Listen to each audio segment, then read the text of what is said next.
அன்புடையர் வணக்கம். வாழ்க வளமுடன். குருவே துணை. வாழ்க்கை மலர்கள் புத்தகத்திலிருந்து நாளொரு சிந்தனையாக அருட்தந்தை அவர்கள் ஜூன் மாதம் 23ஆம் தேதி அளவான தேவை என்ற தலைப்பை நமக்கு கொடுத்துள்ளார்கள். அந்த தலைப்பினை நாம் சிந்திப்போம்.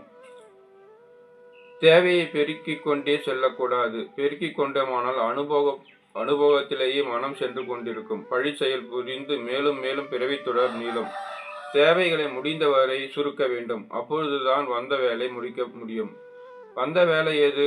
முயற்சியோடு வாழ்ந்து பாவப்பதிவுகளை எல்லாம் அழித்து இனி பழி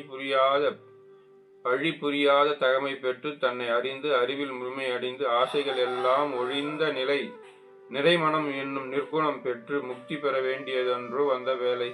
அந்த வேலைக்கு இடையூறான இந்த ஆசையை முதலில் ஒழுங்கு செய்தாக வேண்டும். நல்ல விருப்பங்களின் மேலும் உணர்ச்சி வேக பிடிப்பை மாற்றி அமைக்க வேண்டும். அனுபவ பொருட்கள் குறைய குறைய உடல் நலம் காக்கப்பெறும். இங்கு ஒரு ஆலை, அடுத்த ஊரில் ஒரு கம்பெனி, இன்னொரு ஊரில் உற்பத்தி சாலை, அங்கே ஒரு விவசாய பண்ணை, 4 வீடுகள், 2 எஸ்டேட்டுகள் என்றெல்லாம் சொத்துக்கள் பெருகாமல் பார்த்து கொண்டால் உடல்நலத்தோடு மன அமைதியும் காக்கப்பெறும். நமது பொறுப்பில் பராமரில் இருக்கும் அன்பர்களின் உறுப்பினர்களின் எண்ணிக்கை எவ்வளவு முடியுமோ அவ்வளவு குறைவாக இருந்தால் அந்த அளவில் நமது சுதந்திரம் காக்கப்பெறும். அனுபவ பொருட்கள் மிக மிக உடல் நலம் கெடும். சொத்துக்களின் எண்ணிக்கை மிக மிக மன அமைதி கெடும். பாதுகாக்கப்பட வேண்டிய குடும்ப உறுப்பினர்களின் எண்ணிக்கை மிக மிக சுதந்திரம் கெடும்.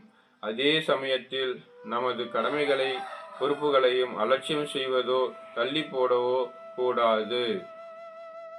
அன்புடையர், இந்த அளவான தேவையை ஒட்டி சில சிந்தனையை நம்ம சிந்திப்போம். மனுஷனுக்கு என்ன தேவைன்னா மகிழ்ச்சியான, மன நிறைவான, அமைதியான ஒரு வாழ்க்கை தேவை.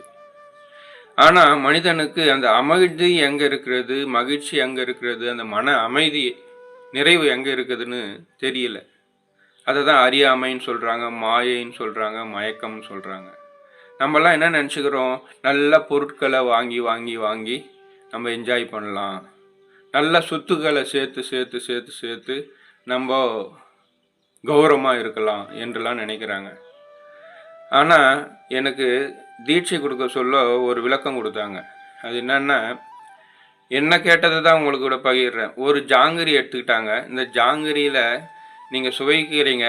இந்த சுவையில் ஒரு இன்பம் வருது, அந்த இனிப்பு வருது. அது எங்கிருந்து வருது அப்படின்னு என்ன கேட்டாங்க. நான் என்ன சொன்னேன்? நாக்குலேருந்து தான் வருது அப்படின்னு சொன்னேன். பல பேர் இருந்தாங்க, அவங்க ஜாங்கிரியில் இருந்தால் தான் சுவை வரும், ஜாங்கிரியில் இருக்குது அப்படின்னு பல ஆன்சர் சொன்னாங்க. ஆனால் ஞானிகள் வேதாத்திரி மகர்ஷி அவர்கள் என்ன சொன்னார் தெரியுங்களா? அம்மா, ஒரு ஜாங்கிரி எடுத்துக்குங்க. ஒரு ஜாங்கிரி சுவையாக இருந்தால் 2 ஜாங்கிரியிலும் 3 ஜாங்கிரியை சாப்பிட்டாலும் 4 ஜாங்கிரி சாப்பிட்டா சுவையாக இருக்கணும். ஆனால் 2 ஜாங்கிரிக்கு மேலே சாப்பிடும்போது அங்கே திகட்டுது, கொமட்டுது என்று சொல்கிறோமே, அப்போது அந்த ஜாங்கிரியில் இன்பம் இல்லை.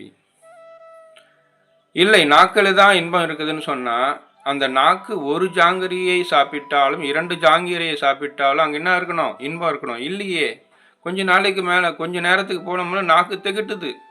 ஸோ ஐயா என்ன சொல்ல வர்றாருன்னா, எங்கே இன்பம் இருக்குது கொஞ்சம் யோசித்து பாருங்க அப்படின்னு கேட்குறார்.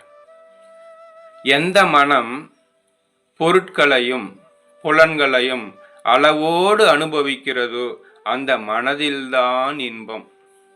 ஒரு ஜாங்கிரி சாப்பிட்டா 2 ஜாங்கிரி சாப்பிட்டா இன்பமாக இருக்கிறோம். அதிகமாக போச்சுன்னா அதுவே நம்மளுக்கு வியாதியாக வந்துடுது, அர்ஜீரணம் வந்துடுது. அப்படின்னா அர்த்தம் மனத்தில்தான் என்ன இருக்குது?